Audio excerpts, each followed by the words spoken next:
안녕하세요. 정치대학의 임윤선입니다. 민주당이 내년 지방선거 공천에서 권리당원 권한을 강화하기 위해서 1인 1표제로 당원 당규를 개정합니다.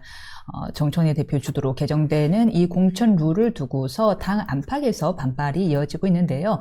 정 대표의 대표직 연임을 위한 포석이 아니냐, 또 다른 명청 갈등의 서막이 오른 분위기라는 해석 등이 나옵니다. 정치대학 1교시 2주 만에 모십니다. 설주원 변호사와 오늘도 뜨거운 정치 현안 짚어봅니다. 안녕하세요. 네, 안녕하십니까. 오랜만입니다. 네, 오랜만입니다.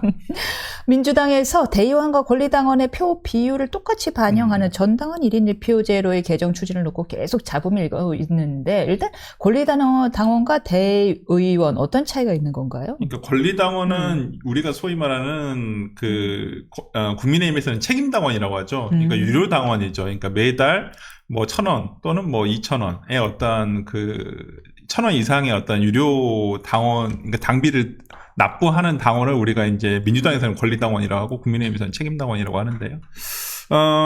저는 이제 대의원은 뭐냐면, 대의원은 원래 이제 왜 이게 있었냐. 이게 원래는 국민의힘에서도 있었어요. 근데 지금은 이제 국민의힘도 없어졌고요. 그 다음에, 없어진 게 아니라 1인 1표제로 똑같이 됐죠. 국민의힘도. 근데 민주당도 마찬가지로, 대의원 제도가 과거에는 호남에만 편중돼 있었단 말이에요. 당원 자체가. 그러다 보니까, 영남, 경남, 경부, 오히려 이제 민주당 강세 지역이 아니라 소위 말하는 험지 지역에서의 의견이 반영이 돼야 된다. 그래서 대의원을 통해서 어떤 이 비율을 맞췄던 것이거든요. 그래서 권리당원은 1표, 대의원 1명은 20표.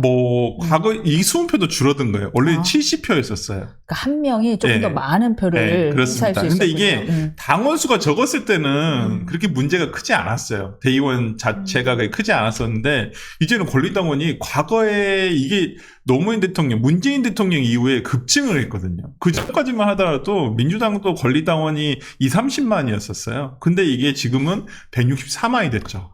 목소리가 커질 수밖에 없네요. 그럼요. 근데 권리당원 숫자가 많아지고 대의원 숫자는 그대로 고정이 됐거든요. 그러다 보니까 비율이 늘어날 수밖에 없었던 거예요.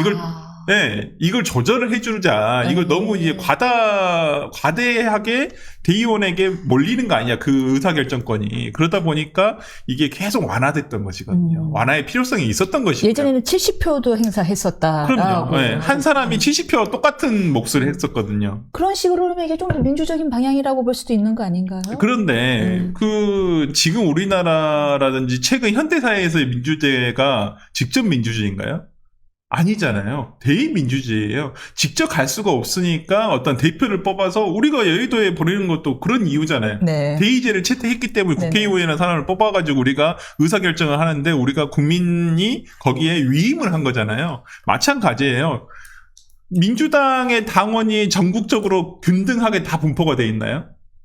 그렇지 않잖아요. 모르죠. 그 당원 명부는 아무도 당원 명부는 압수수색하지 않는 모르지만은 대부분, 왜 그러냐면 우리가 전당대회를 할 때 투표 숫자를 보면 우리가 알 수가 있잖아요. 대부분 그러니까 민주당이 총 어떤 투표를 할 수 있는 권리당원이 예를 들어서 150만 명에서 180만 명 사이다라고 한다면, 대부분 100만 명 정도는 호남, 그다음에 수도권, 거의 여기서 다 차지를 하거든요. 그 다음에 충청 일부, 그 다음에 아무래도 경북, 강원, 경남, 부산, 울산 이쪽은 조금 적거든요. 그래서 이 대의원 제도는 오히려 이 험지에서의 어떤 의견을 최대한 반영을 하자는 의미에서 보완하는 취지거든요. 그렇기 때문에 대의원 제도의 비율을 낮추는 것과 높이는 것에 어떤 장단점은 물론 있습니다만은, 이번 민주당에서의 1대1 결정, 1대1 권리당원과 대의원을 1대1로 하자라는 결정이 그 방향성에 있어서의 어떤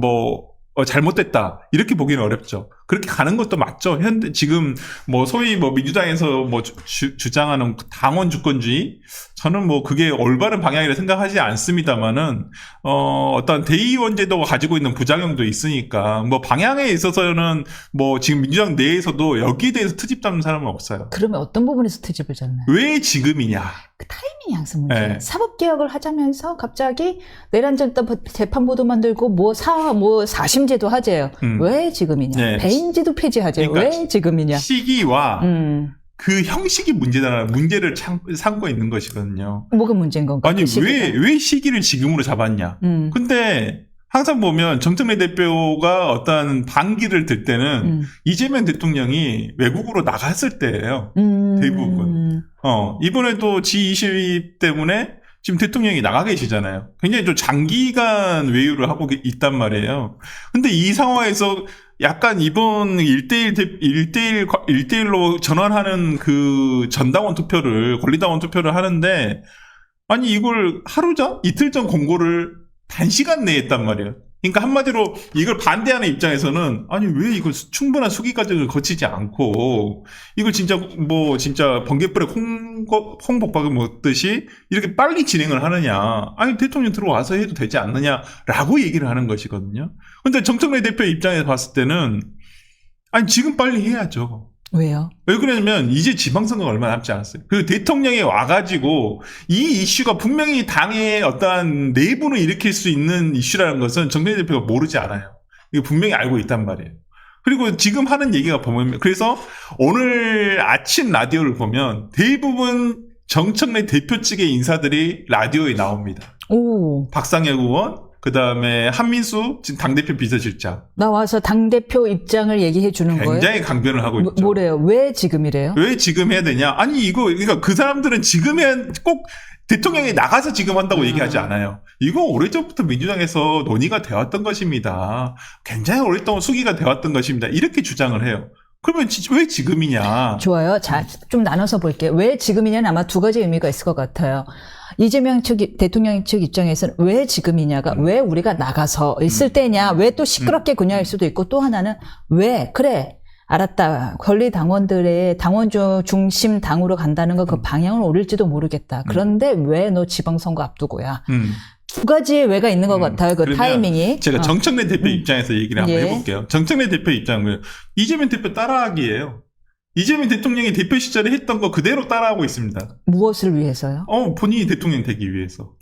아. 아니, 이재명 대통령, 그러니까 정청래 대표가 대통령 예. 되기 위한 코스가 앞으로의 어떤 일정을 봐보면요. 딱 두 가지가 남아있어요.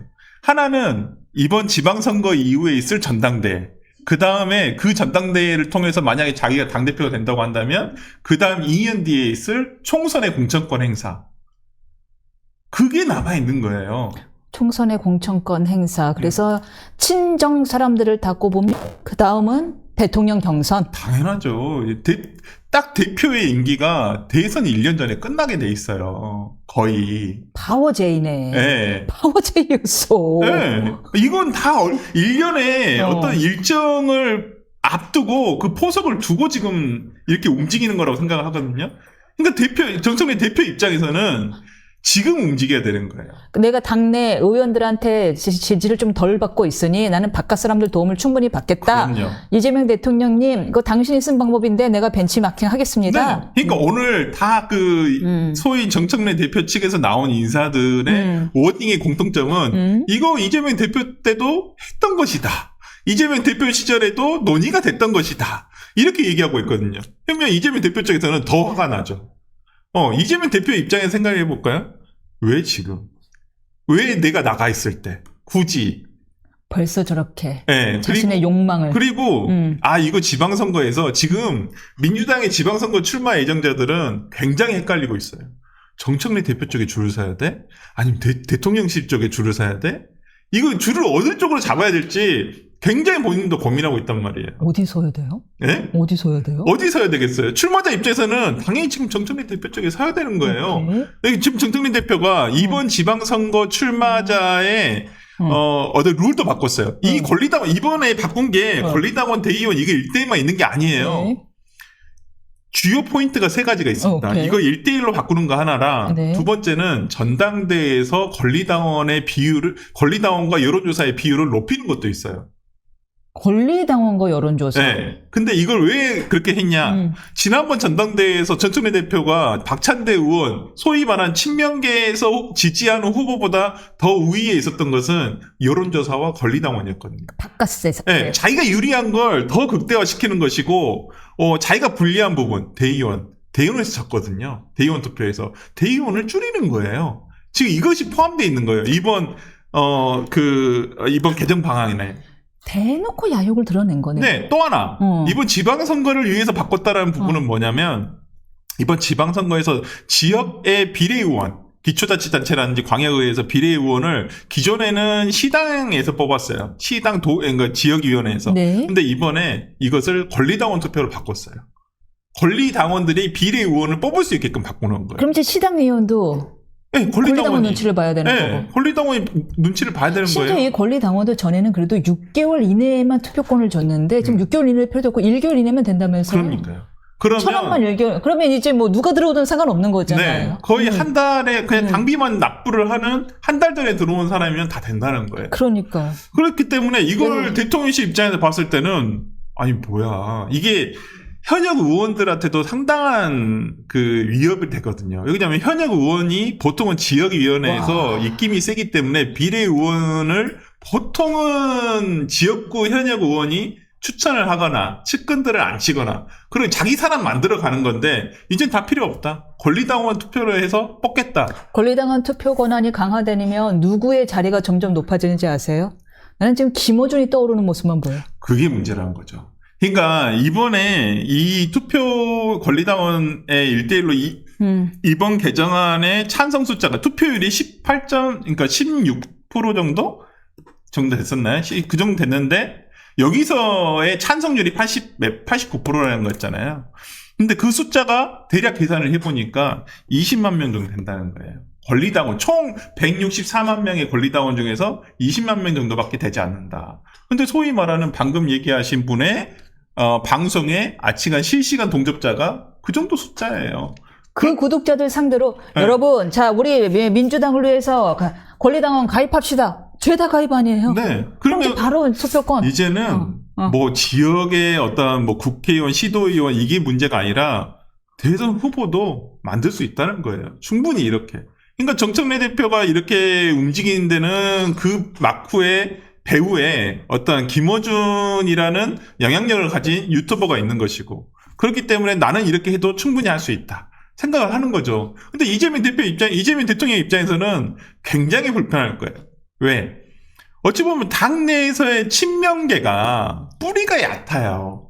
약죠. 네, 대부분 초선 의원들이 많고 어떤 중진 의원들이 적어요. 왜? 예전에 민주당에서 갑자기 후다닥 들어왔죠. 네, 이재명계가 주류가 아니었기 때문에 지난 총선을 통해서 데뷔를 한 어떤 소위 말하는 친명계 의원들은 대부분 뿌리가 얕은 초선 의원들이란 말이에요. 근데 정청래 대표는 그래도 이 당에서 3선 이상을 했단 말이에요. 중진 4선 이상의 중진을 했단 말이에요. 그동안 많은 소위 말하는 친문계들도 어떤 친문들이 정청래 대표가 꼭 친문은 아니었지만은 주류와 접점이 닿아있단 말이에요. 그래서 이재명 대통령을 우리 약간 얕보듯이 제명이 하고 다니셨죠. 그럴 수 있죠. 왜냐하면 예. 본인이 정동현 과거에 대선 후보의 어떤 대변인일 때 이재명 대통령은 당시에 그냥 외곽에 있는 변호사로서 그냥 부대변인이었고 당 부대변인이었고 수많은 부대변인 중에 한 명이었거든요. 그렇기 때문에 자기는 현역 의원이었었고요. 그때 당시에. 그렇기 때문에 저는 정청래 대표가 이번에 어떤 이 룰 세팅을 한 것은 자신에게 유리하게 한 것이고 이건 이재명의 민주당을 청래당으로 바꾸기 위한 하나의 포석이다. 저는 그렇게 봅니다. 이재명이 합니다가 아니라 이재명이 하면 정청래도 더 합니다. 예, 저도 합니다. 더 합니다. 아니 진짜 왜? 아니 진짜 대통령실 입장에서는 해외 나가기 이제 무섭겠어요. 그러니까요. 어떤 분은 그렇게 얘기하시더라고요. 예. 이제는 이재명 대통령이 예. 뭐 정청래 대표 이렇게 나갈 때마다 문제를 일으키니까 차라리 이제 나가실 때 안 나갈 수는 없고 나가실 때 차라리 같이 데리고 나가려는 방향으로 한번 그걸 좀 고민해 봐야 되지 않냐 생각을 얘기도 하시더라고요. 그것도 일리 있어 보여요. 생각해보면 그간 에이펙에도 초대를 안 하시고 주요 자리에 정청래 대표를 안 불렀거든요. 네. 불러야겠네. 네. 원래 그래서 아니, 적은 가장 가까이 두라고. 그러니까 희한하게도 기존에 어떤 역대 대통령 중에서 하지 않았던 것 중에 하나가 대통령 비서실장이 어떤 대통령 해외 행사에 따라가거나 이런 적이 거의가 아니라 거의 없었었어요. 예. 근데 이번 정부 들어서 특히 유난히도 강훈식 비서실장이 굉장히 대통령의 외유 행사에 같이 동행하는 경우가 많았거든요. 이분도 같이 나왔었잖아요. UAE 특사로 미리 가서 사전 정지 작업을 하고 있었었고, 저는 그러한 면에서 되게 특이하다라고 생각을 하는데, 그런 점이 오히려 정청래 대표에게 어떤 그 투지를 불사오르게. 호승심. 그럼요. 하죠. 왜 그러냐면, 이재명 대통령이 강훈식 비서실장을 차기 대권주자로 생각하는 거 아니야? 뭐 이런 얘기도 나오고, 그렇죠. 그리고 지금 또 뭐 서울시장으로도 뭐 김민석. 카드가 나오고 있는데, 그게 김민석이 될지, 강훈식이 될지, 어찌됐든 간에 이재명 대통령의 명심을 등에 업고 나올 사람이 지금 정청래 대표 쪽에서 나오는 사람하고 또 다르다.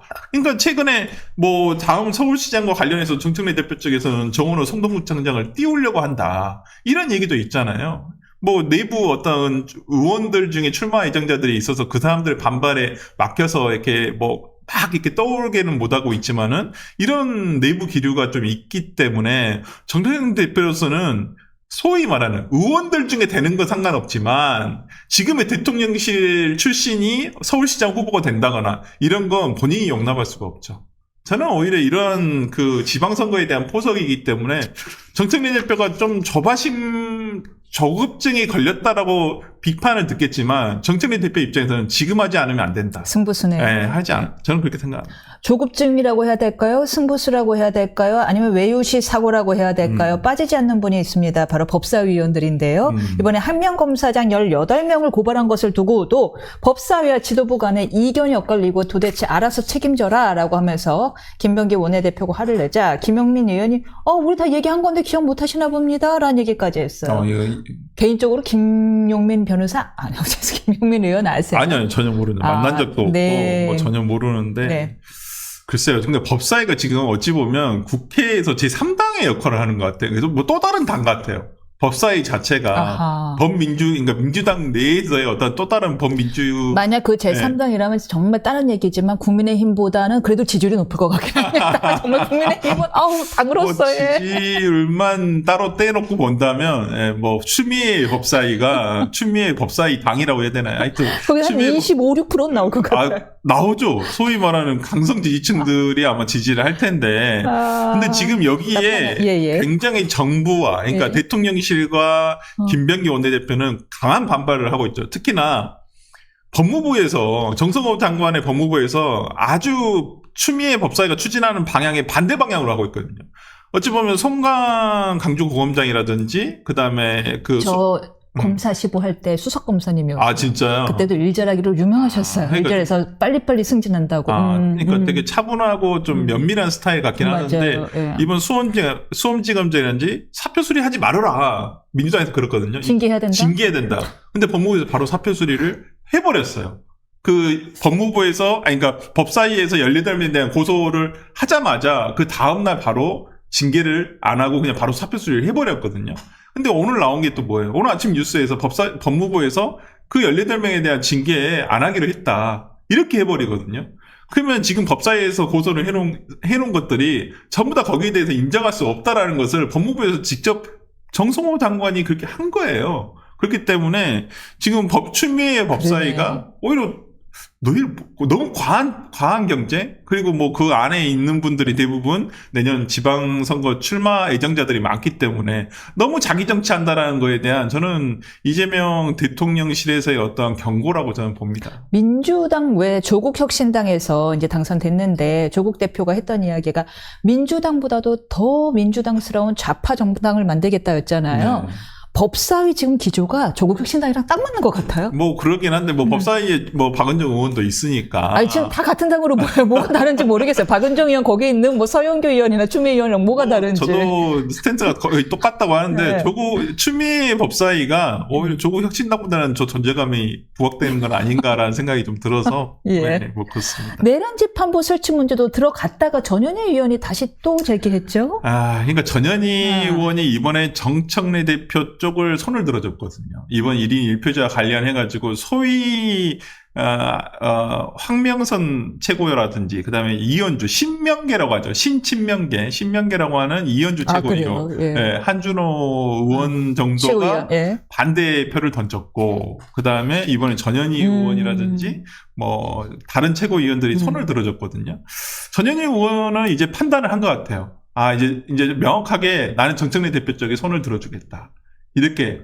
왜냐면 내년 지방선거를 나가야 돼요. 서울시장이죠. 네, 서울시장을 본인이 희망하는데 지금 의원들 출마 희망자 중에서도 상당히 낮습니다. 그 순위가. 그래요? 네. 지금 누가 1위예요? 그 중에서? 박주민, 뭐 전현희, 뭐 박용진, 김민석 의원은 대통령실 인사로 보고 그러면 소위 말하는 의원들 중에서 출마 예정자가 박주민, 서영교, 박홍근 뭐 전현희 의원 정도가 지금 4명 정도가 지금 꼽히고 있는데 아무래도 박주민 의원이 가장 활발하게 하고 있고 조금은 그 4명 중에서는 앞서 있고 전현희 의원이 한 3위 정도 되지 않을까요? 제가 봤을 때 서영교 의원이 마음이 급하시겠네요. 그럼요. 순위를 올려야 되거든요.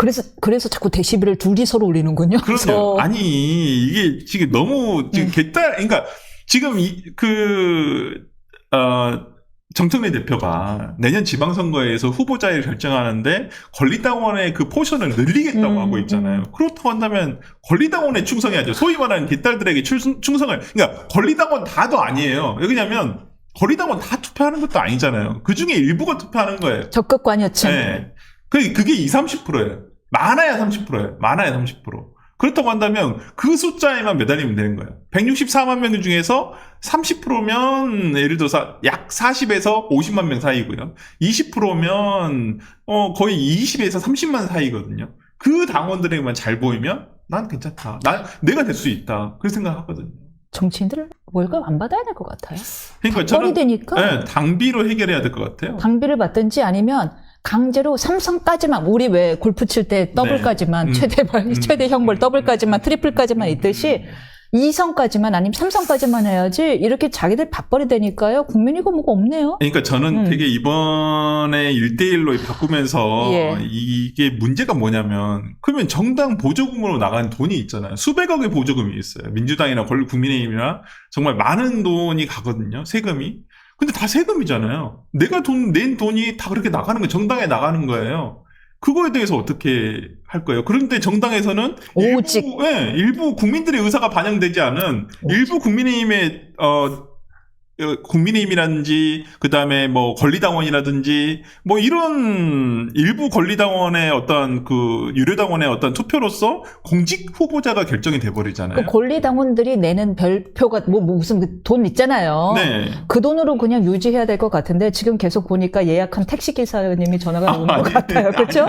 오늘 지금 설 변호사님이 일정이 바쁘셔갖고는 질문 하나만 더 하고 보내드리겠습니다.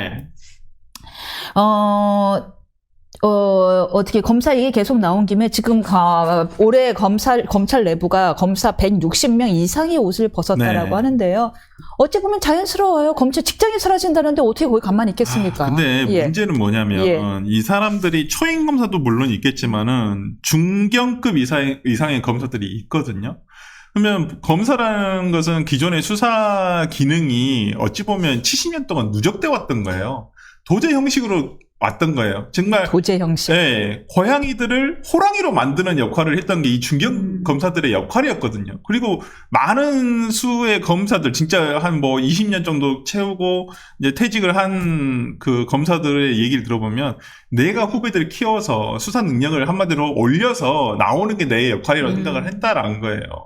근데 지금 이 사람들이 만약에 160명 이상의 옷을 벗어버리면 그 중견급의 검사들의 수사 기능, 그 다음에 그 역량, 축적돼 왔던 어떤 그런, 그러니까 캐퍼빌리티, 캐파가 다 사라져버리는 거거든요. 누구한테 물려줘요? 그리고 물려줄 사람도 없고.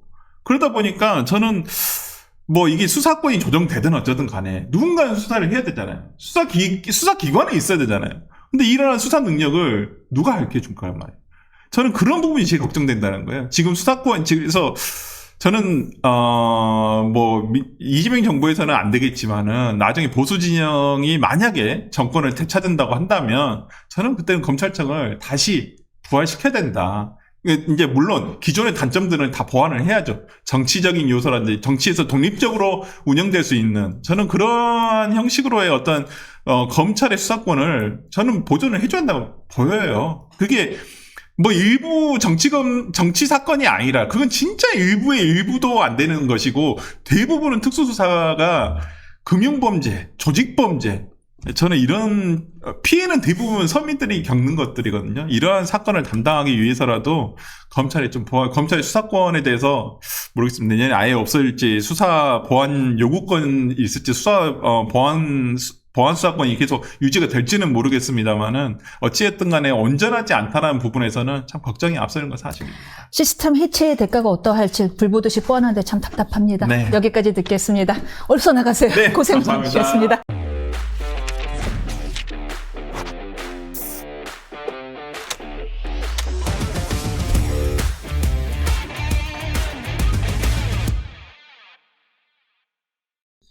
조국 전 비상대책위원장이 어제 조국혁신당의 새 당대표로 선출됐습니다. 특사로 출소한 지 꼭 100일 만에 압도적 찬성표로 당대표가 된 건데요. 선출 일성으로 토지 공개념 입법을 강조하면서 선명성을 드러냈습니다. 정치대학 2교시 노정태 위원과 조국의 귀환을 비롯해서 최근에 핫한 사회적 코드로 부상한 영포티 논란까지 차근차근 짚어보도록 하겠습니다. 어서 오세요. 안녕하세요. 네. 조국 혁신당 대표로 들어온 조국의 귀환을 두고 정치계에서 여러 해석이 나옵니다. 단독 출마 그리고 98.6%. 뭐 예상은 했습니다만은 찬성률 대단합니다. 역시 도로 조국당이 된 조국 혁신당의 앞날 어떻게 내다보십니까? 저는 지난번에 이제 비슷하게 선거를 통해서 당대표가 되셨을 때 그때 네. 보고 느꼈던 거랑 똑같은 감정이 드는데요.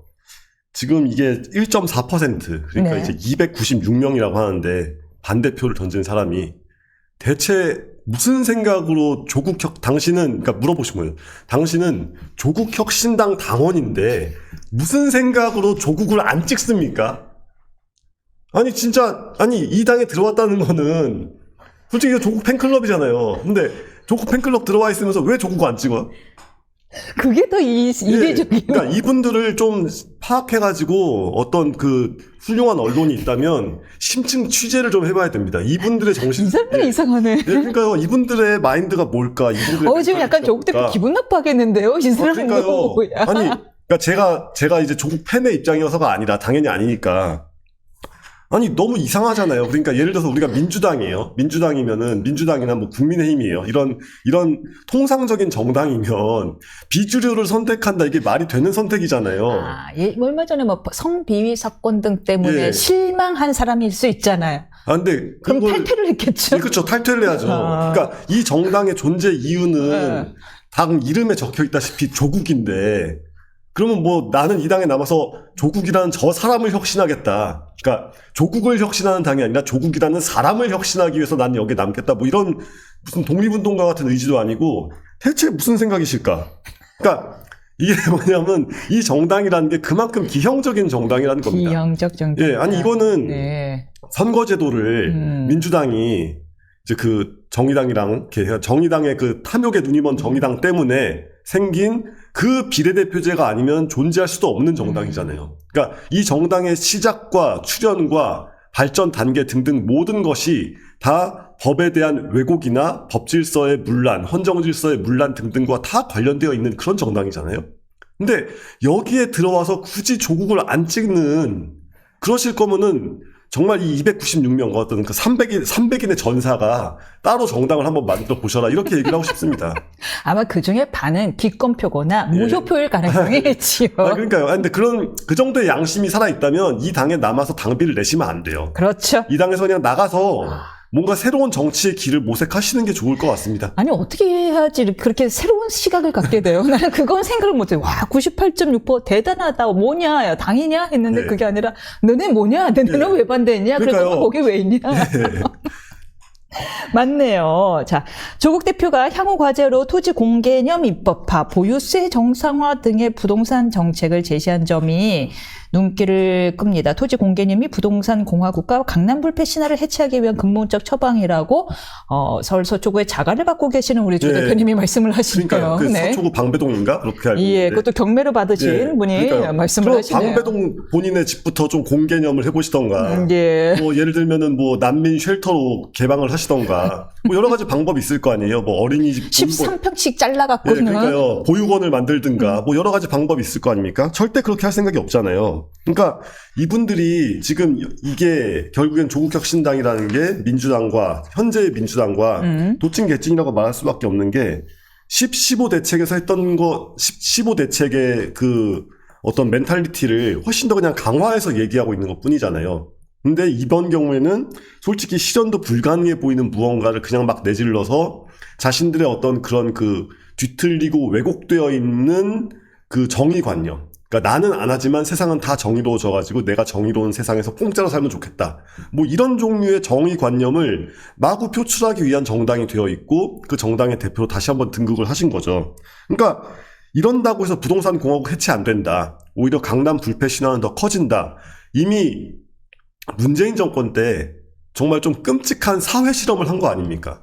그러니까 부동산 규제를 이렇게까지 하면 어떻게 되는가? 어떻게 되겠냐? 저렇게 지금 이렇게 돼 있잖아요. 대한민국이 랩이 돼버렸어요. 예, 그렇죠. 그러니까 대한민국 전체를 가지고 사회 실험을 하는데 여기서 지금 조커가 하는 사회 실험이 마음에 안 든다고 더 센 빌런이 나와가지고 지금 조커보다 더 심한 빌런이 더 심한 사회 실험을 하겠다. 약해서 안 한 거다. 예, 더 그쵸. 강해야 된다. 예. 그 왜 중세 시대에 그러니까 의학이라는 게 과학적으로 발전하기 전에 서양의 중세 시대에 보면은 사람이 막 힘들고 막 죽어가면은 아 너는 다혈질이어서 그렇다. 그러니까 너는 피를 좀 빼야 돼.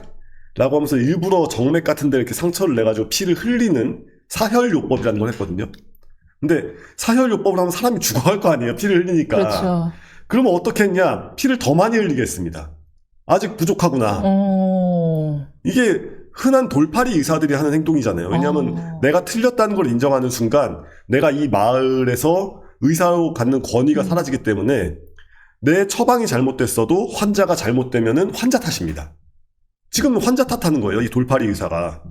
그러니까 뭐 약을 먹였을 때 약이 안 들으면은 아 그래 내 처방이 잘못됐다. 처방을 바꾸고 진단을 바꾸고 이제 레시피를 바꾸자라고 하는 게 아니라 네가 잘못됐으니까 이게 될 때까지 밀어붙이겠다. 전략일 수도 있잖아요. 사실은 이제 모순을 이야기하면 끝도 없어요. 이분은 새로 약속할 필요도 없이 약속한 것만 지켜도 돼요. 운동학원, 그렇죠. 뭐 사회 환원하겠다. 그것도 안 지키고 있잖아요. 이분의 개인적인 모순은 끝도 없지만 제가 궁금한 것은 이쯤 되면 전략이 아닐까. 근데 지금 민주당 표 일부를 갖고 와서 지지율을 높여서 어떻게든 우리 비례대표 의원들 의석수 다음에도 지켜줘야겠다라는 전략 때문에 이러는 거 아닌가 하는 생각이 들어요. 개딸표를 지켜야겠다라는 취지라고. 일부 갖고 오겠다. 근데 문제는 개딸이라는 분들이 권력지향적인 속성이 굉장히 강한 분들이니까 애초에 정치에 관심이 있고 권력지향, 그것도 권력을 가지고 싶다는 욕심이 강한 분들이기 때문에 이게 좀 뭐 미안할 말은 아니지만 조국 후보가 대선에서 당선될 가능성은 없잖아요. 그러니까 이게 상대방이 얼마나 뭐 상대방에 따라 다르고 선거 구도 따라 다르지만 통상적으로는 조국이 대통령이 될 가능성은 없다고 봐도 무방한데 그러면은 조국으로 되겠냐. 그러니까 어쨌건 개딸이 뭐 여기에 붙고 저기에 붙고 할 때는 다 이길 수 있는 카드에 붙는 겁니다. 적어도 지금 당장 승산 1위는 아니어도 2위 정도는 되는 그런 거에 붙어가지고 내가 지지하는 후보가 이기는 즐거움을 맛보고 싶은 사람들이기 때문에 조국은 대선에서 이길 수가 없어요. 그러니까 조국으로 갈아타기는 만만치 않을 겁니다. 만약에 합당이나 이후에는 결국에는 합당 등을 할 거예요. 네. 이후에는 이대로 뭐 대선을 치를 수는 없으니까요. 정청래 대표랑 붙는다라고 했을 때 권리당원의 표가 네. 특히 40, 50대 여성들의 표가 정청래 대표한테 가겠어요? 조국 대표한테 가겠어요? 근데 이게 제가 네. 40, 50대 여성은 아니니까 잘 모르겠지만 이게 조국 같은 그러니까 물론 뭐 객관적으로 외모의 측면에서 보면은 더 잘생겼다는 평가를 받으시는 분이지만 이게 정청래 같은 어떤 그런 좀 푸근하고 유머러스한 타입도 좀 이렇게 어디가 부근하고 어디가 유물었어? 그 어쨌건 촌스러운 남자. 지금 혹시 뭐 문희상 대변인? 아니 국회의장? 뭐 그 정도 네, 그러니까 촌스러운. 그거 오케이. 네, 촌스러운 남자가 은근히 인기가 있을 수도 네. 있고 사람들이 이게 이 선거라는 게 내가 좋아하는 후보를 찍는 것도 있지만 남이 좋아할 것 같은 후보를 옹립시켜서 후보로 만들어서 내가 이겨야겠다 이런 것도 있으니까 이게 정치인으로서의 경쟁력만 따지면 비교 대상이 아니죠. 물론 뭐 기형적 제도를 타고 올라간 거긴 하지만 백지 상태에서 정당을 만들어서 여기까지 키운 거는 조국의 힘이 맞긴 합니다. 근데 정청래랑 비교하면 정치인으로서의 그 스태치라는 거는 정치인으로서 쌓아올린 성과라는 거는 좀 비교가 안 되는 라고 남들은 보겠지만 본인은 그렇게 생각하지 않으신 게 원래 이따 얘기 좀 땡겨서 해볼게요. 예. 그 대장동 항소 포기 논란에 관련해 갖고는 갑자기 참전을 하셨잖아요. 자기 일이 아니잖아요. 예. 조국혁신당이 그 대장동 항소 포기와 무슨 상관이 있겠어요. 민주당 당대표도 아니고 그쵸. 법무부를 전직 법무부 장관이라 그런가? 하여튼 뭐 아무 관련이 없는데 본인이 참전을 해서 내가 나서겠다라는 걸 보면 사실 자기가 정청래 당대표에 못지않은 비슷한 당 스탠스를 갖고 있다, 위치를 갖고 있다라고 자평하고 계신 것 같은데요. 그러니까 나는 더 과격하고 선명하다 이런 걸 보여주고 싶은 건데. 난 그리고 나는 그리고 이쪽 좌파를 대표하는 진짜 대표는 나다. 예. 그러니까 문제는 그분이 가지고 있는 그 워딩이나 그런 것의 영향력이라는 게 이미 물론 지금 지웠지만 존재하고 있는 조만대장경 등등으로 인해서 그 핵심 팬층이 아니면 잘 먹히지가 않아요. 그리고 그럼 이 사람이 지상에서 싸움을 끌고 갈 수 있냐? 그러니까 지상에서 육박전을 끌고 갈 수 있는 그런 그라운드 커맨더로서의 능력이 있냐? 그러게 약점이 없죠. 너무 많죠. 예, 약점이 너무 많잖아요. 그러다 보니까 대선 후보로서의 어떤 그 승산이 사실 지금은 없다고 봐야 되고 그래서 지금 뭐 지방선거를 어딜 나와가지고 체급을 키워야 된다 이런 말이 나오는 게 뭔가를 해가지고 좀 잘하는 모습도 보여주고 거기서 뭔가를 잘 해가지고 이제 조국이 물론 과거에 뭐 이러저런 면이 있었지만 어쨌건 정치인으로서는 쓸모가 있겠어라고 국민 전반이 받아들일 수 있어야 되는데 지금은 딱 한강벨트 아파트 단지에 살고 있는 그 서울 자가 사시는 그런 분들이 자신들의 선명성을 투영하기 위한 대상으로만 삼고 있을 뿐이어서 이대로는 솔직히 승산이 없습니다. 이게 마치 좀 비교하면 기분 나쁠 수 있겠지만 기분 나쁘라고 비교를 하자면 상관없으시잖아요. 강남 3구에서 철통같이 지지를 받는 국회의원들이 있잖아요. 국힘의 의원이나 국힘의 인사들이 있는데 이분들이 전국은 고사하고 서울 단위에서도 힘을 못 쓰죠. 그러니까 이런 거랑 비슷한 겁니다. 다만 국힘에서 좋아하는 인사들은 강남 3구에 몰려있는 거고 그게 아니라 조국혁신당 조국 대표님은 이렇게 그 한강 벨트와 이제는 값이 많이 비싸져서 10억대가 되어 있는 그 아파트 단지의 인물인 것이에요. 그러니까 그 차이가 있다 뿐이지 본질적으로는 어쨌건 확장성에 지대한 한계가 있는 인물이라는 점에서는 똑같다. 요즘 영포티 얘기가 많아요. 네. 지금 이 조국 대표와 영포티 논란과 관련이 있다라는 말씀을 주셔서 굉장히 궁금해하고 있었습니다. 영포티 구분법으로 김어준을 언론인이라 말하고 조국 일가를 보고 가슴이 먹먹해지면은 영포티라는 구별법이 20, 30대 사이에 있대요. 일견 뭐 성급한 일반화에 오를 수도 있지만 일견 어떤 뜻으로 말했는지는 알 것 같더라고요. 네. 먼저 철학자로 최근에 영포티 논란에 대한 총평부터 들어볼까요? 사람은 자신을 누가 가르치려고 하면 가르치려는 사람한테 자격이 있는가를 먼저 따질 수밖에 없잖아요. 권위가 안 서죠. 그렇죠. 네 주제에 무슨 권위가 하나도 없는 사람들이 자기네가 민주화 운동을 한 것도 아니요.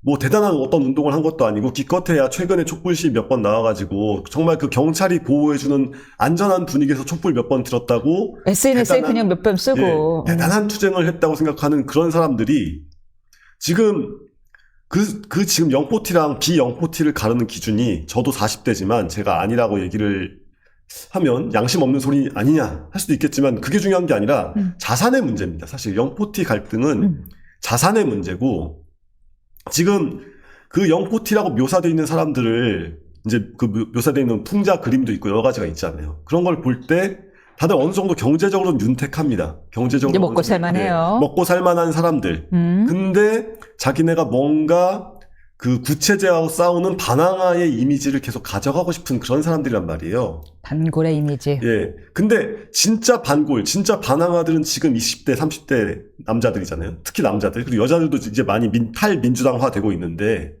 여기서 뭐가 갈린 거냐? 영포티라고 할 수도 있지만 갭투자 세대라고 할 수도 있어요. 그러니까 이게 문재인 때 확 집값이 뛰기 직전쯤에 뭐 전세를 껴서 집을 샀거나 뭐 자기가 자가로 집을 샀거나 어쨌건 이렇게 해가지고 자산 가격 상승의 혜택을 볼 수 있었던 마지막 세대가 영포티입니다. 근데 그 후로는 너무 사회가 이제 그 자산의 비중이 커지다 보니까, 그러니까 근로소득만으로 따라가지 못한 세상이 만들어졌다 보니까, 그러니까 이제 젊은이들이 나갈 수 없는 분노를 일단은 세상을 그렇게 만들어 놓은 사람들하고 이제 맞서 싸우게 된단 말이에요. 이랬을 때 어설픈 기득권인 이 영포티들이 이제 자신들의 역할을 수행하려고 하는 거죠. 뭐냐면은 이제 행랑아범 같이 어딜 감히 이러느냐 하면서 썩 물러가라 뭐 이런 종류의, 그러니까 586이라는 어떤 그런 그 대감집에서 대감집 머슴, 대감집 행랑아범 그런 역할을 하고 있는 게 지금 영포티의 행동이라고 할 수 있겠습니다. 이렇게 행랑아범 내쫓고 있다. 본인들은 거기에 약간 이렇게 딱 얻어 타갖고는 좋은 기회를 얻어갖고는 기득권이 돼놓고서는 그래놓고서는 여전히 정의는 부르짖고 신념은 부르짖고. 근데 한국 정치 지형에서 4059 남성 정말 전통적으로 중요한 유권자층인데 이 정치적 변곡점이 있더라도 이 영포티 40대의 정치적 지지는 요지부동이에요. 왜 이런 거예요? 그러니까 언제나 자신들이 선한 존재여야 되기 때문에 언제나 절대 악을 상정을 하려고 하고, 그래서 지금 뭐 본인들 말대로 자산도 없고 숫자도 부족한 20대 남자들을 극우가 됐다 막 이러면서 막 악마화를 하고 있잖아요. 김경률 회계사가 저번 주에 나오셨잖아요. 네. 잠깐 시작하기 전에 이야기를 하는데 그분도 그랬고 진중권 교수도 비슷한 이야기를 했는데 젊었을 때 극렬하게 학생운동을 했던 우리는 오히려 민주당의 지금 여러 가지 모순과 독재와 파시즘이 너무 잘 보여서 반대하고 비판하는데 오히려 그때 별 생각 없이 운동권 그냥 집회 나와라 라고 하면 어쩌다 한번 나오고 데이트하듯이 나오고 놀러 나오고 했던 사람들이 확실한 영포티가 돼갖고는 4050의 절대 지지자들이 되어 있다는 거예요. 자기들은 그 모순이 이해가 안 간다는 거예요. 그러니까 이분들이 그 최근에 이분들이 기본적으로 너무 나는 공부도 잘하고 놀기도 잘해. 뭐 이런 종류의 캐릭터를 너무 하고 싶어해요. 나는 좀 있지만 난 그래도 약자를 돌볼 줄 아는 사람이야. 그리고 나는 뭐 지금 뭐 대기업 다니는 뭐 선량한 시민인 것 같지만 실은 되게 저항적이고 반항적이야. 이런 걸 하고 싶어 한단 말이에요. 난 털털해, 소탈해. 그렇죠. 그러니까 그런 종류의 그 이중적인 욕구를 동시에 충족하려고 하기 때문에 그러니까 만만한, 지금 사실 국힘도 거의 뭐 망해 있잖아요. 지금 지지율 막 민주당에 비하면 반토막 나 있고 막 이런 정당인데 그런 당이 있습니까? 지금?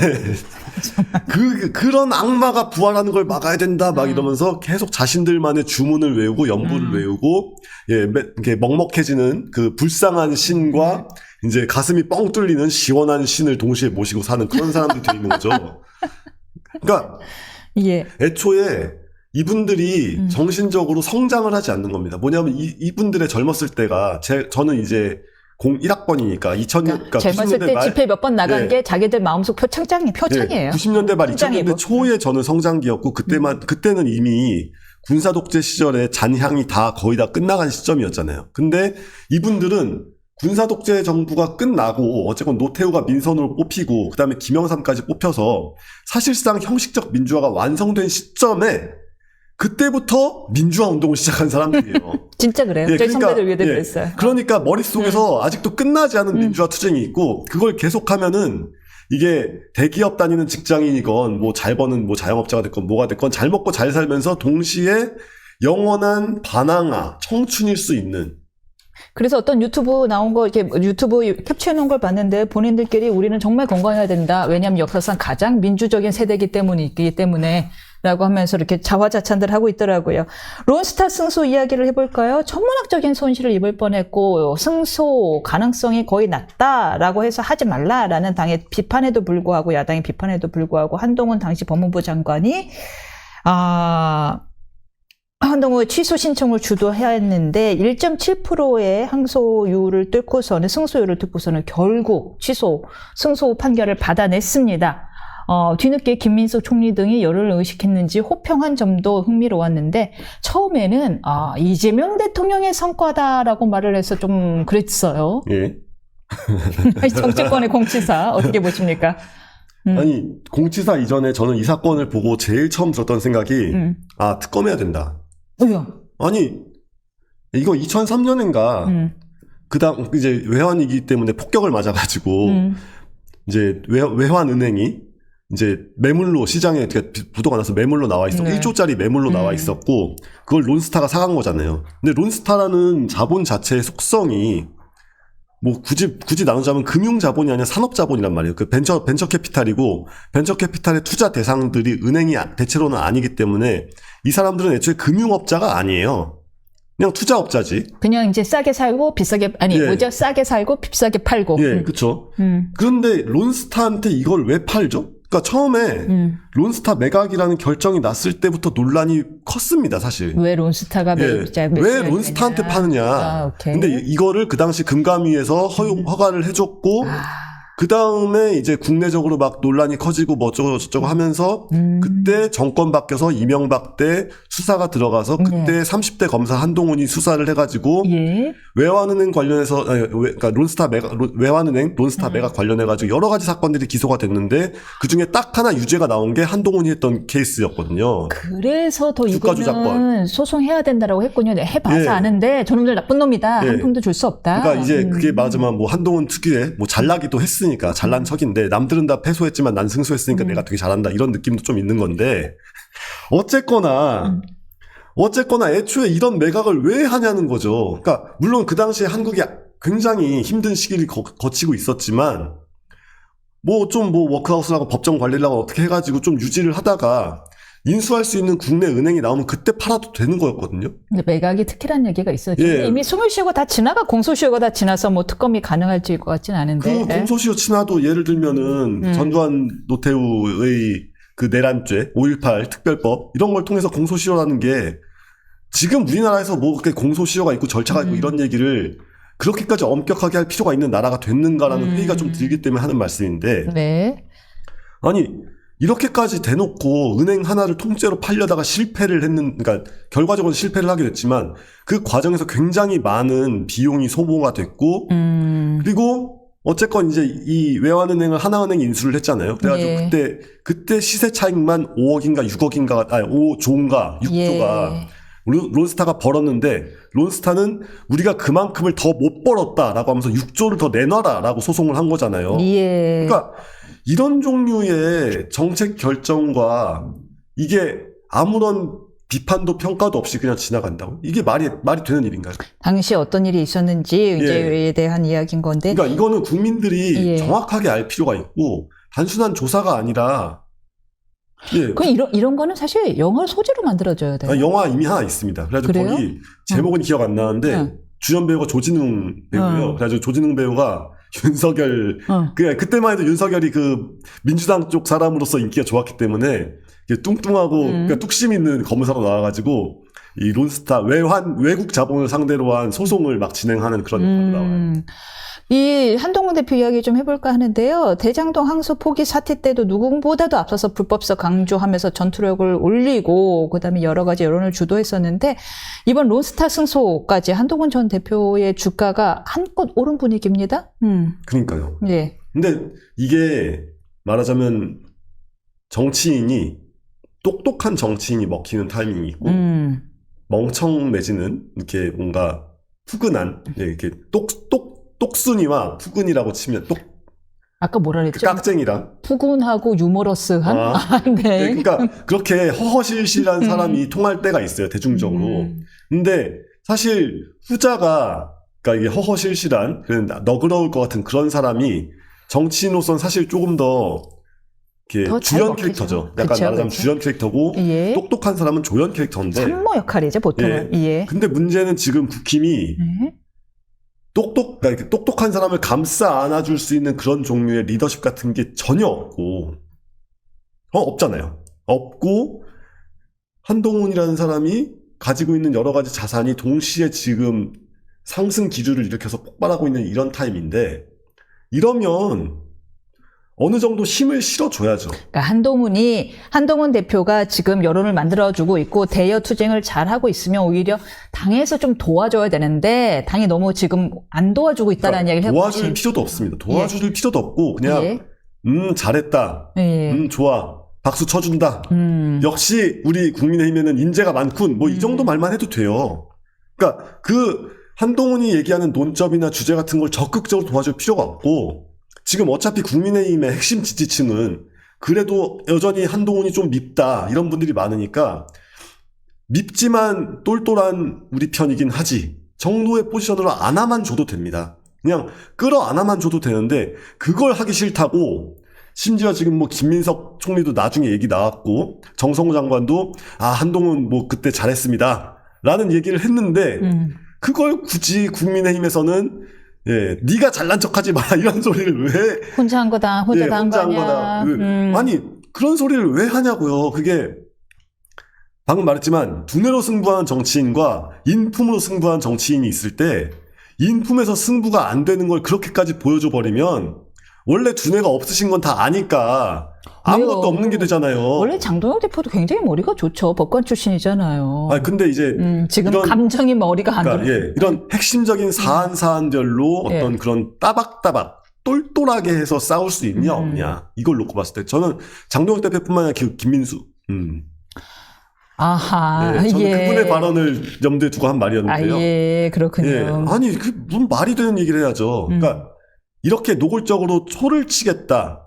이렇게 노골적으로 그냥 흠을 잡고 싶다. 초조한 것 같아. 예. 지금 뭘 해도 장동혁 대표 체제에서 지지율이 안 올라가잖아요. 예. 뭘 하도 안 올라가니까 장애 집회에서 졸고 있잖아요. 그냥 한 줌 자기들을 칭송해주는 몇 명의 극렬 지지자들 얼굴을 봐야지만 힘이 나는 상황인 거죠. 언론은 아무리 봐도 자기들에 대한 좋은 얘기 안 해주고 지지율은 안 오르고 이런 상황인 건데 심지어 조갑재 대표는 얼마 전에 라디오에 나와서 한동훈 대표 지방선거 전에 등판해야 될 것이다. 장동혁 대표 체제로 그렇게 선거 치를 수 없다라는 이야기까지 해버렸거든요. 어떻게 보세요? 지방선거 장동혁 대표 체제로 치를 수 있을까요?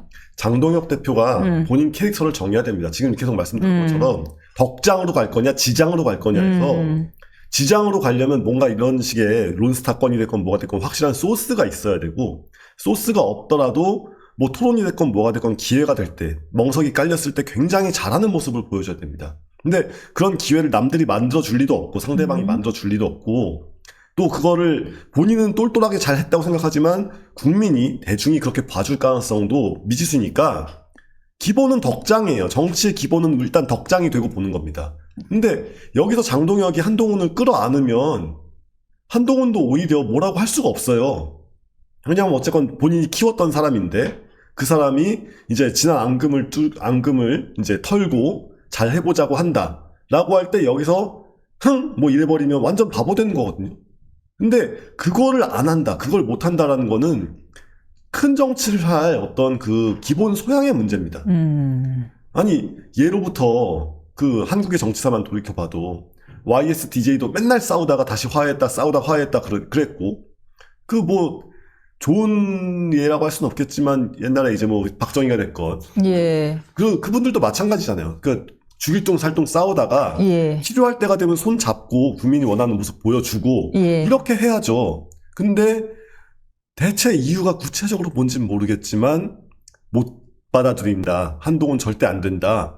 뭐 한동훈에 대한 비토를 원하는 세력들이 있는 건 알겠는데 그 세력들에게만 기대고 있는데 그러니까 지금 그 세력까지 도망갈까봐 지금 너무 전전긍긍하고 있는 거잖아요. 그러니까 지지율이 반토막이잖아요. 그러니까 사람들이 정말 좋아하는 건 그러니까 다수의 대중이 좋아하는 건 한동훈 스타일로 똑똑함이 드러나는 똑똑한 사람보다 굉장히 똑똑한데 아닌 척 좀 이렇게 대중들과 말이 통하는 척, 대중적인 감성이 잘 통하는 척을 잘하는 사람을 좋아해요. 그러니까 이게 정치권에 들어와 있지 않거나 정치권을 많이 안 본 사람들은 잘 모르는 사실인데, 정치 뉴스만 보시는 분들은 잘 모르는 사실인데, 사실 사람들은 정치인을 좀 두려워하거든요. 왜냐하면 권력을 가지고 힘을 가지고 있는 사람이기 때문에 정치인을 좀 무서워하고 꺼린단 말이에요. 그래서 이 사람이 일부러라도 이게 나 같은 무지랭이한테 말 좀 들어주고 되게 막 이렇게 싹싹한 표정 짓고 열심히 하려고 한다. 그러면 그걸 굉장히 좋아하고, 안 그러는 정치인에 대한 그 경계심 같은 게 있게 마련입니다. 근데 장동혁 대표는 어쨌건 본인의 출생 과정부터, 그러니까 출생 그 시작부터 해서 성장 과정 등등 해가지고 굉장히 대중에게 접근할 수 있는 게 많잖아요. 그러면은 훨씬 더 덕장의 길을 가야 돼요. 그러니까 지금처럼 소수의 지지층만 붙잡고 물고 늘어지는 거는, 뭐 비교를 하자면 그 황 어게인을 외쳤지만 황교안 대표가 왜 안 됐느냐, 그런 식으로 설득을 할 수 있는 서사를 만들지를 못했거든요. 근데 지금 어쨌건 장동혁 대표는 자신의 어려웠던 과거와 뭐 기타 등등을 열심히 뿌리고 있잖아요. 그러면 그 최종적인 국면으로는, 아, 나는 한동훈을 길들일 수 있는 사람이다 라는 걸 보여줘야죠. 목표가 다른가 보죠, 뭐. 당대표의 목표가 정권 다시 획득이 아니라 당대표가 삶의 목표인가 보죠. 아니 근데 그럼 이건 괜찮죠. 당대표만 하려고 하면 당대표를 못 하잖아요. 이건 마치, 그러니까. 내가 서울대는 좀 그렇고 내 목표는 어디 인서울이다 라고 하면 그런 학생이 인서울 합니까? 못 가죠. 인서울도 못 해요. 예. 그러니까 지금 굉장히 국힘 전체가 너무 잘못된 판단하고 있는데, 이게 지키는 싸움만 하려고 해서는 절대로 못 지킨다. 그니까요. 예. 동아리가 돼버렸어요. 동아리. 예.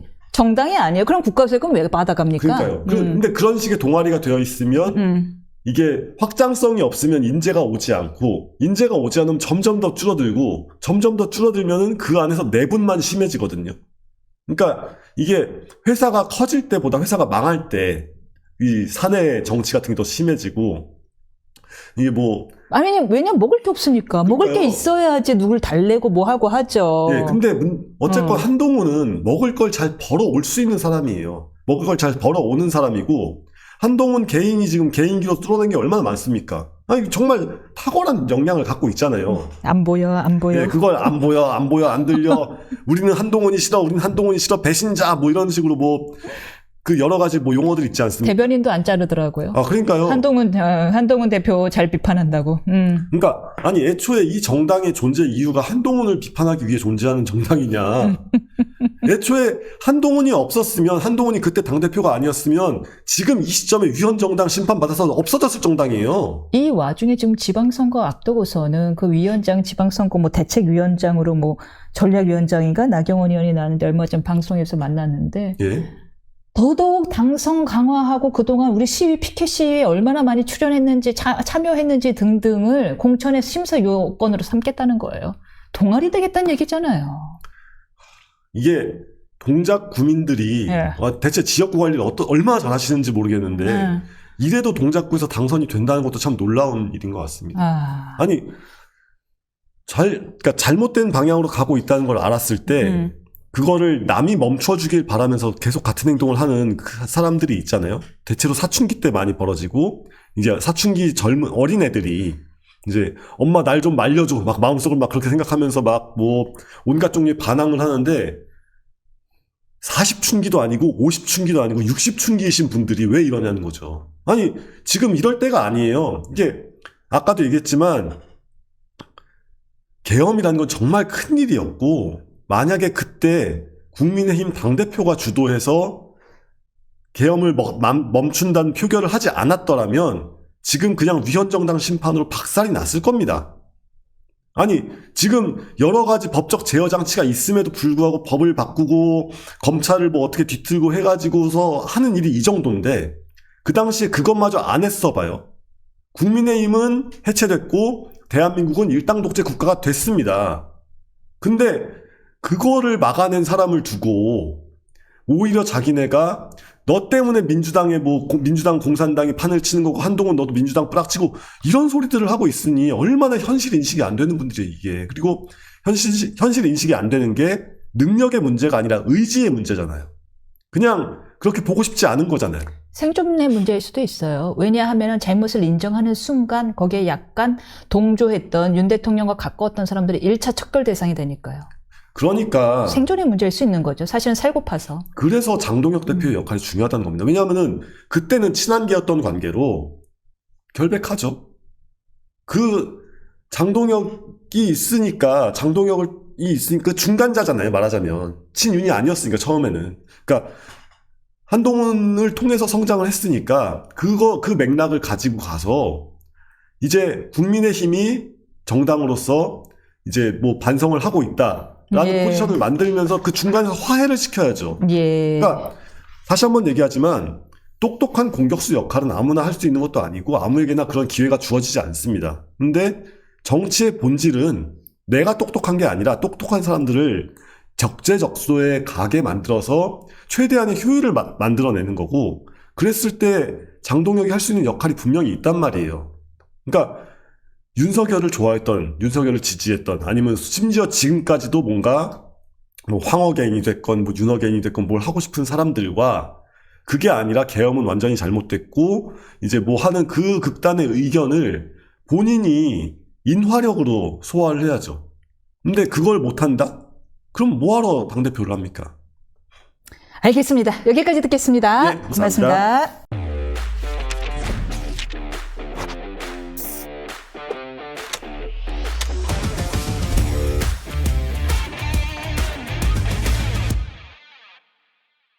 합리적 보수와 중도에서 외면받는 국민의힘의 고립무원 처지가 헤어나올 기미 없이 정치되어 있는 상황입니다. 무당층이 눈길도 주지 않으면서 국민의힘 지지율은 20%대, 박스권에 여전히 갇혀있고 특히 보수 지지층에서는 국힘 패싱은 또렷한 흐름인데요. 비상계엄 1년을 앞둔 현 시점에서 범야권의 보수통합론에 대한 목소리도 계속 높아지고 있습니다. 정치대학 3교시 배종찬 소장님과 정치 현안 이야기해보겠습니다. 안녕하세요. 안녕하십니까. 장동혁 지도부 처음에 출범할 때는 집도끼 단속 후 확장하겠다라고 했는데 참 누구나 다 계획은 있지요. 무대 예, 링에 오르기 전까지는 다 계획이 있는데 그 계획대로 전혀 진행이 안 되고 있습니다. 그 가운데 그럼 12월 3일 앞두고선 국민의힘이 비상계엄을 사과하고 개혁신당과 연대해야 되는 거 아니냐? 라는 얘기가 나오나 개혁신당 이준석 대표가 뭔 소리야. 너네 그렇게 행동해서 우리 안 해. 네. 이렇게 이야기를 나왔습니다. 어떻게 보십니까? 가능성이 좀 있다고 보십니까? 많은 분들이 이제 배출도사를 좋아하는 이유는 배출도사는 당위성과 현실성을 구분하거든요. 예. 당위성은 방금 전에, 이명크께서 말씀하셨던 대로 뭐 보수 연대해야 된다, 또 윤 손절해야 된다, 비상계엄 손절해야 된다, 또 당내 통합해야 된다, 대한정당이 돼야 된다.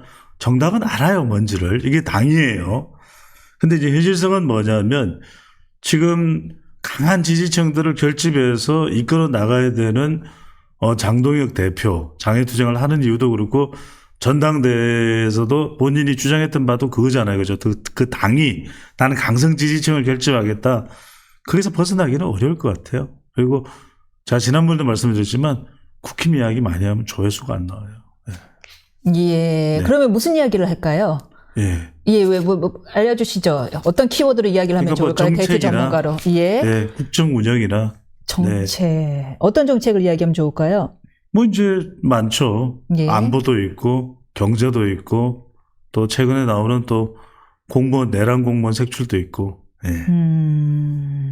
왜냐하면 제가 무슨 뭐 답변을 회피하는 게 아니라 답은 정해져 있거든. 예, 저희가 한 5개의 질문이 다 지금 그 관련된 이야기인데. 아니 하세요 돼요. 예. 네, 하시는 건 상관이 없는데 예. 제가 이야기 들을 내용들은 정해져 있고 예. 또 뭐 우리 청취자분들도 모르시는 건 아니라서 그래도 저희가 청취자들은 말씀하신 것대로 이게 이제 또 당의 귀에 들어갈 수도 있는 거잖아요. 자꾸 싫은 그렇습니다. 이야기를 해서 여론을 전달해야지. 안 그러면은 맨날 저희가 당회 투쟁해하면서 24%만 바라보면서 2,000명? 경찰 추산 8,000명이 왔대요. 그렇죠.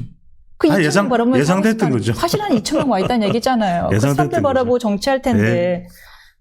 거기에 우리 국민 세금이 들어가는 걸 어떻게 보겠습니까? 자기들끼리 동아리고 자기들끼리 돈 모아서 하면요, 우리가 상관없는데. 맞습니다. 예, 최근에는 박민영 대변인이 장애인이 김혜진 의원에 대한 막말로 논란이 됐는데도 그냥 경고로 끝내버렸어요. 그러니까요. 예, 장동혁 대표는 네. 후 확장을 못 하는 겁니까? 안 하는 겁니까? 저는 지금 네. 못하고 있는 것 같아요. 예. 안 한다기보다는 해야 된다라는 건 알 텐데.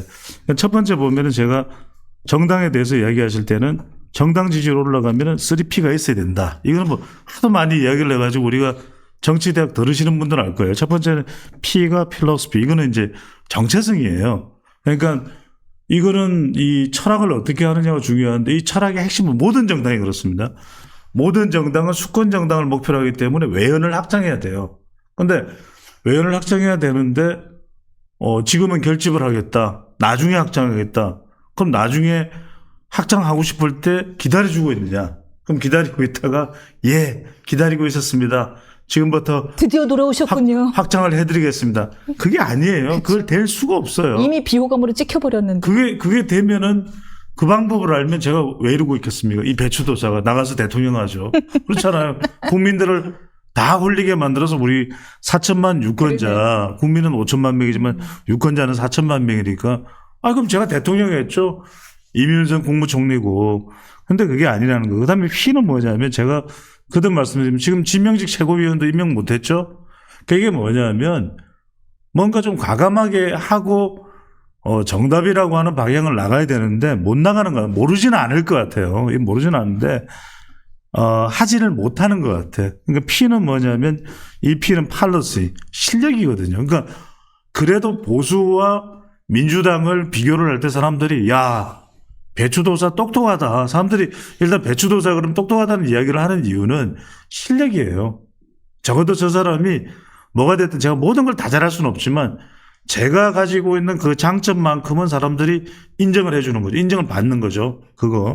그게 팔럿이다. 실력이다. 그다음에 마지막에 P는 뭐냐면 이거는 뭐 이승만 대통령부터 이야기를 했던 거잖아요. 뭉치면 살고 흩어지면 죽는다. 제가 말씀드리지만 지금 칼자루는 누가 쥐고 있어요? 아니 이재명 대통령과 여당이 쥐고 있어요. 그 칼자루를 마구 지금 이제 이 조자룡 헝칼 써도 쓸 거 아닙니까? 지금 쓰고 있죠 이미. 그러면은 어떻게 해야 돼요? 더 똘똘 뭉쳐야 돼요. 페르시아 100만 대군이 오지만 300명이 똘똘 뭉쳤으니까 스파르타가 대단하다. 감동을 하고 영화로 나오는 거거든요. 그런데 지금 107명이 있으면 뭐예요? 다 이합 집산인데. 그러니까 이런 이야기를 하면은 그래요? 방금 전에 이명크 말씀하셨던 대로 귀에 피가 철철 나면서 아이고 우리 배추도사님 말씀을 드려야지 하는데 그게 아니라 제가 말씀드렸잖아요. 이런 이야기를 하면 제가 그래서 보수 사람 연대를 하려면 장동혁, 한동훈, 이준석, 유승민 이거 다 합해야 된다는 건 모를 사람 있겠습니까? 그 사람들이 모여서 12월 3일 비상계엄 뭐 얘기를 할 수도 1주년이라 할 수도 그때 모여서 메시지를 내면 참 좋을 텐데. 제가 이런 이야기를 하잖아요. 이런 이야기를 또 해왔잖아요. 절대 저는 세미나에 안 불러요. 배종찬, 배추도사 제외. 그 사람은 무조건 빼. 쓴소리 하니까. 무조건 빼. 그러네요. 민주당은 민주당 쓴소리 한다고 빼. 국민의힘은 국민의힘에 조언을 해줘도 빼. 그러면 모인 사람들이 다 무슨 얘기 하겠습니까? 빨아주는 이야기밖에 안 해. 빠라빠라빰. 같은 이야기. 그렇게 계속 반복되는 거죠. 고성국 TV 나가고 이런 이야기하면 또 싫어해. 왜 고성국 TV 이야기해? 고성국 TV면 그나마 낫죠. 미디어 대변인이라는 사람이 나간 저는 뭔지도 몰랐어요. 그 유튜브가. 그러니까. 진짜 뭐 말로 표현할 수가 없는 유튜브라면서요. 말로 더 하면 뭐 하겠어요. 왜냐면 하여튼 근데 정청래 대표가 그렇게 장애 집회에 나가고 장애 투쟁에 나오고 지금 메인 뉴스에 등장하지 않는 정청래 대표가 간만에 메인 뉴스에 등장할 것 같습니다. 왜냐하면 조국 대표와의 토론 때문이에요. 장동혁 대표가요? 조국 대표와 장동혁 대표가 대장동 항소 포기 사태에 대해서 토론 준비에 착수할 것으로 보이는데 정청래 대표를 겨냥해서 떳떳하다면 토론에 참여하라라고 촉구한 상황이답니다. 정청래 대표가 나올까요? 나가겠어요? 안 나가죠. 왜요? 조국 대표는 나와요. 뭐하러 나가겠어요? 아니 장동혁 대표는 지금 자기 계획대로 마치 영화 기생충에 나오잖아요. 너 다 계획이 있었구나. 그거예요. 그러니까 이제 권리당원 1인 1표에서 관광하고 대통령이 없을 때 싹싹싹 해치우고. 계획이다? 그렇죠. 내년 지방선거 청 라인으로 쫙 깔고 그러면 전당대회 때 깔아놓은 그 사람들이 누구 투표하겠어요? 정청래 하고 그러면 이제 나중에 대통령이 힘 빠졌을 때 이른바 이 털공 라인 아닙니까? 김어준, 문재인, 정청래 쫙 나가면 되는 거죠. 나가실 때를 기다렸다? 아니 그거 계획대로 나가면 되지 여기 나가서 괜히 왜 조국한테 팔 붙들리고 장동혁 대표한테 왜 팔 붙들리겠어요? 그럴 이유가 1도 없어요. 1도 없고 지금 보세요. 조국 대표나 장동혁 대표는 여기에 정청래 대표를 나오라고 할 게 아니라 한동훈 대표 나와야죠. 한동훈 대표 뭐라고 그럽니까? 저보다 항소 포기에 대해서 더 잘하는 사람이 있나요? 이렇게 얘기하잖아요. 조국 대표가 한동훈 대표하고는 안 하겠다 했잖아요. 안 하죠, 당연히. 왜 안 하겠어요? 왜요? 뽀록 나니까. 아니, 뽀록 나니까. 형사법 교수님이에요. 지금 알면서 질문하는 거죠? 아니요, 모르는 뽀록 거예요. 나니까. 아니, 그러면 서울대 나왔다고. 장동혁 대표 제가 대학을 폄하하는 게 아닙니다. 서울대 나왔다고 다 정답이고 서울대 교수라고 다 진립니까? 그럼 장동혁 대표는 무시하는 겁니까? 조국 대표가 우리과 선배님인데 지금 서울대 불어교육과 무시하는 겁니까? 조국 대표가? 아니, 무시하는 게 아니라 네. 장동혁 대표는 네. 나갈 법도 하죠. 왜냐하면 지금 공중파에서는 안 불러주거든. 그러니까 지금 그래서 조국 대표하고 해서 장동혁 대표는 자꾸 이제 존재감을 키워가야 돼요. 왜냐하면 지금 기대치보다 전당대회 때보다는 존재감이 좀 줄고 있어요. 이게 또 장 대표의 위기야. 그러면 당장 내년 지방선거에서 성적표에 따라서 장동혁 대표의 위상도 흔들려요. 그래서 지금 나경원 의원을 중심으로 해서 장라인으로 꽉 구성을 하고 있잖아요. 그래서 지방선거의 결과가 어떻든 간에 흔들리지 않으려고 하는데 민심은 어디 그래요? 지방선거에서 국민의힘이 제대로 성적표가 안 나와봐. 그럼 온전하겠어요? 또 흔들리지. 그러니까 이제 장 대표로서는 조국 대표 정도는 내가 어떻게든 좀 가능하겠다. 핸들링 할 수 있겠다. 다룰 수 있겠다. 이렇게 판단하는 거예요. 그래서 아까 제가 조국 말씀드렸잖아요. 대표가 장 대표를 지명한 게 특이해갖고요. 아니 그러니까 장 대표는 왜 응했겠어요? 예.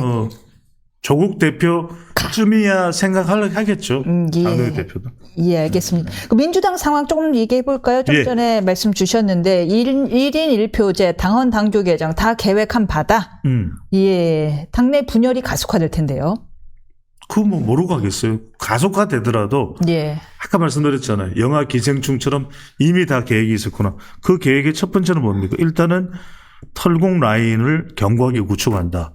그러니까 정청래, 김어준, 그다음에 여기에다가 문재인. 또 추가적으로 이제 사람들이 향후에 판을 보겠죠. 아직까지는 관망하는 사람들이 많아요. 근데 반발하는 사람들이 득구형은 반발하잖아요. 득구형이야 이제 친명이니까. 왜 그래? 뭔데 너? 왜 이렇게 되는 거잖아요. 근데 여기서 중요한 게 이제 친청체제인데 친청체제를 강화하기 위해서 핵심은 뭐다? 당원이에요. 당원들을 꽉 잡는 거예요. 그럼 의원들도 흔들릴 수밖에 없는 것이 당원들이 내년 지방선거 경선권을 가지고 있어요. 그럼 당원들이 내년 전당대회 투표권을 가지고 있어요. 그래서 다시 이 민주당은 청어게인이잖아요. 이쪽은 윤어게인이고 청어게인이 되면 그 다음에는 국회의원들도 그 다음 뭡니까?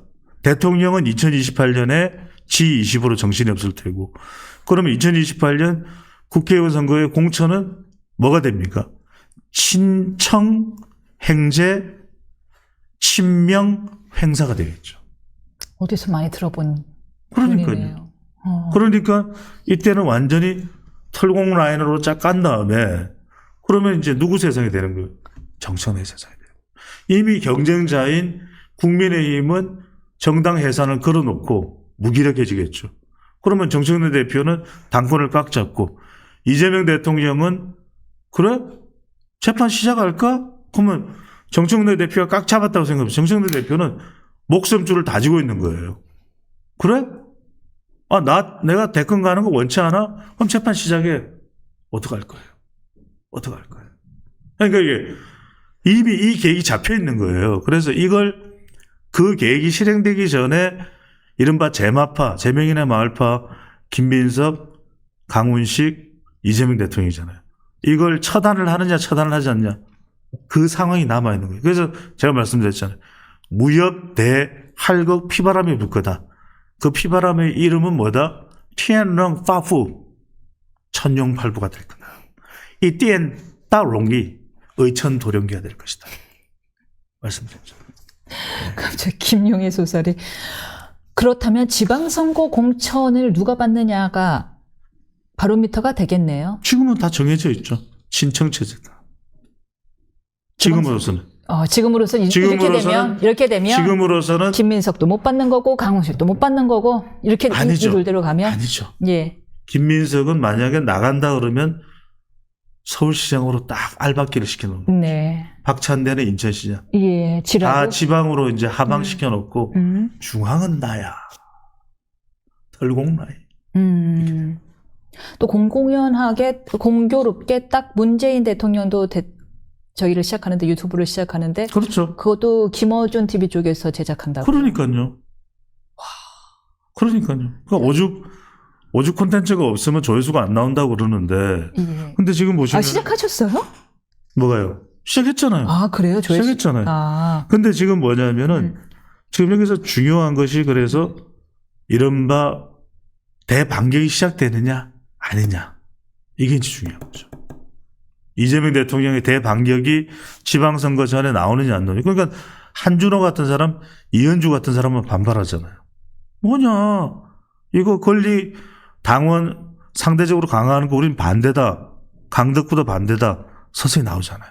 이재명 대통령 쪽에서 반격을 한다면은 어떤 반격 카드가 있을까요? 반격은 뭐냐면 내년 전당대회에서 예. 정책들을 떨어뜨리는 거죠.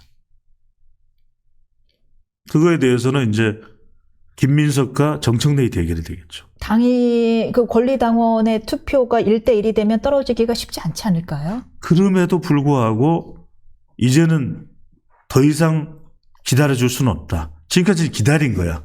정청래 대표 쪽에서 세게 밀어붙이는 것에 대해서도. 자, 근데 약간 제마파 쪽으로 가 있는 사람이 누구냐면 한준호, 이현주, 김병기.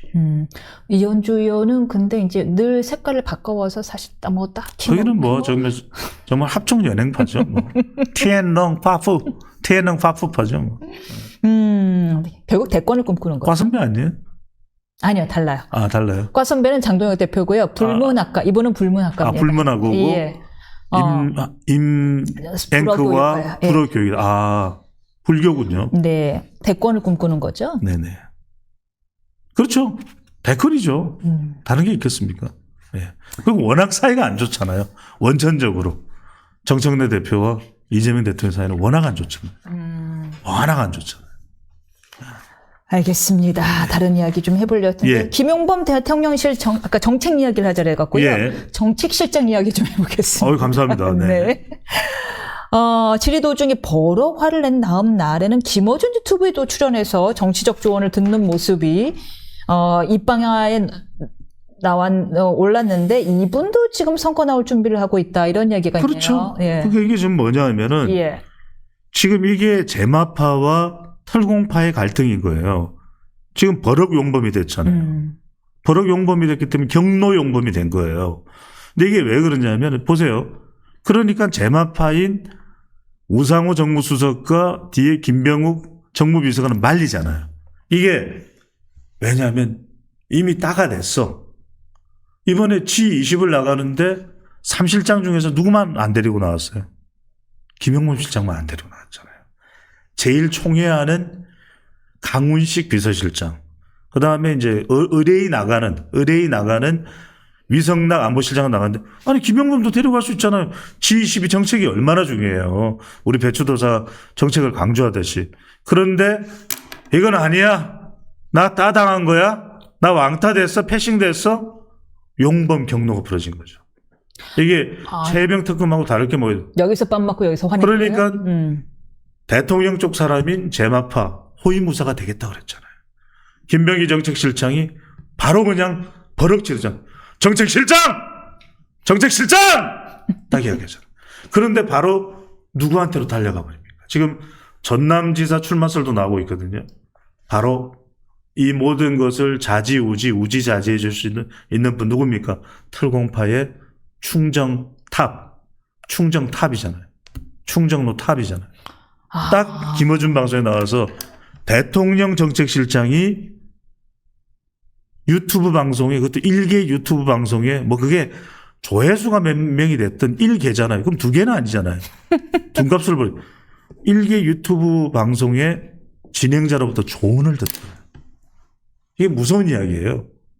무서운 이야기예요. 자, 너 털공파할래? 제마파할래? 돌아섰다. 지금 김용범 정책실장은 아니 노무현 전 대통령의 사위인 곽상은 의원이 뭐라 그랬습니까? 거기 나가서 수그리지 마라. 왜 정부 인사들이 거기 나가냐? 거기가 무슨 KTV냐 뭐냐? 거기가 무슨 뭐 정부 방송이냐 뭐냐? 그 이야기를 했잖아요. 근데 나갔잖아요. 그 이야기는 본인이 생각할 때 나한테 지방선거 출마에 더 영향가 있는 곳은 털공이야라고 생각한 거예요. 돌아섰다. 그걸 결정할 사람, 경선을 결정해 줄 사람이 누구예요? 당원이잖아. 당원의 이 의사를 결정해 줄 사람이 누구잖아요? 털이잖아요. 그러니까 여러분들 이해가 되잖아요. 왜 나가는지. 여론조사 전문가께 지지율 이야기를 여쭤보겠습니다. 리얼미터에서 오늘 발표한 거에 따르면은 55.9% 지난주보다 1.4%포인트가 상승을 했고 지난주 금요일에 발표된 갤럽 조사도 또 60%로 또 상승을 했습니다. 사실 대장동 항소 포기 논란이나 등등의 여러 가지 악재 때문에 이 대통령의 지지율에 영향이 가지 않을까 하는데 오히려 상승 추세예요. 무엇을 원인으로 꼽으시겠습니까? 이걸 잘 아셔야 돼요. 대통령 지지율은 임기 초반에 네. 3가지에 의해서 움직여요. 부정적인 이슈보다는 긍정적인 게 있냐 없냐에 따라서 움직인단 말이에요. 긍정적인 건 뭐냐면 ESC. E는 뭡니까? 경제. 당연하죠.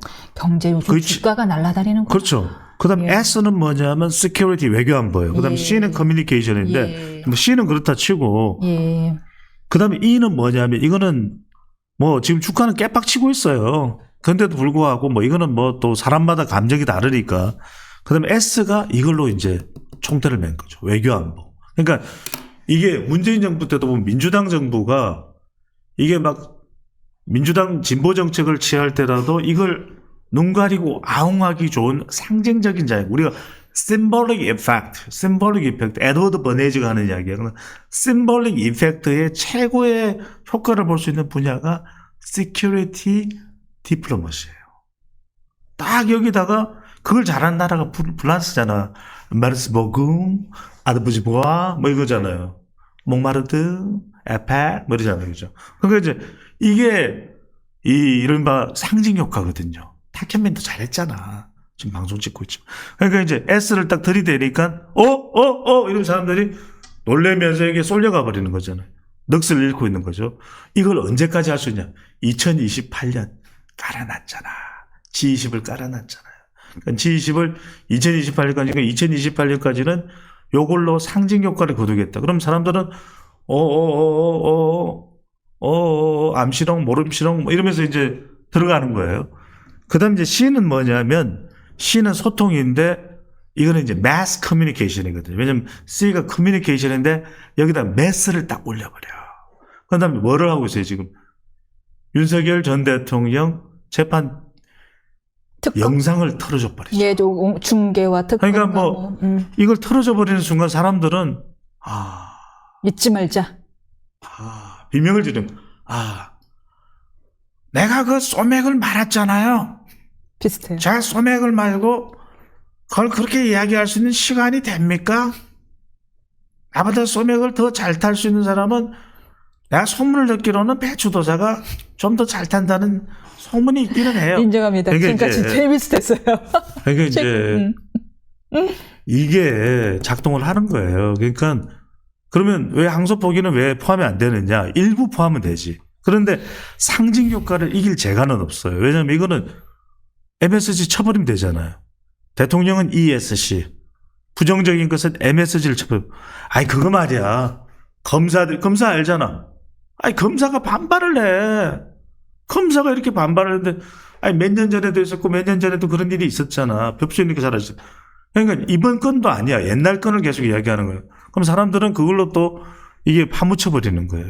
약간 어떤 느낌이냐면 제주는 곰이 부르고 왜 돈은 뭐 누가 번다고. 지금 이 대통령이 열심히 바깥에 나가갖고는 뭔가 돈 벌어 오는데도 그거 믿고서 민주당이 온갖 무리한 강경한 정책을 자기들 장사하는 정책을 펼치고 있는 그런 느낌인 거예요. 다 그럼에도 한다니까. 불구해도 어차피 지금 대통령 지지율에 영향이 없으니까 꼬이고 믿고 이러고 있는 그러니까요. 느낌이죠. 민주당이. 그러니까 이명큼 말씀하신 대로 안 했던 거 있잖아요. 내란 전담 재판부, 미영 정당 고발. 예산 심판 진구 다 할 거예요. 지금 뭘 해도 영향이 안 가는 거예요. 내란 공무원 색출도 다 하잖아요.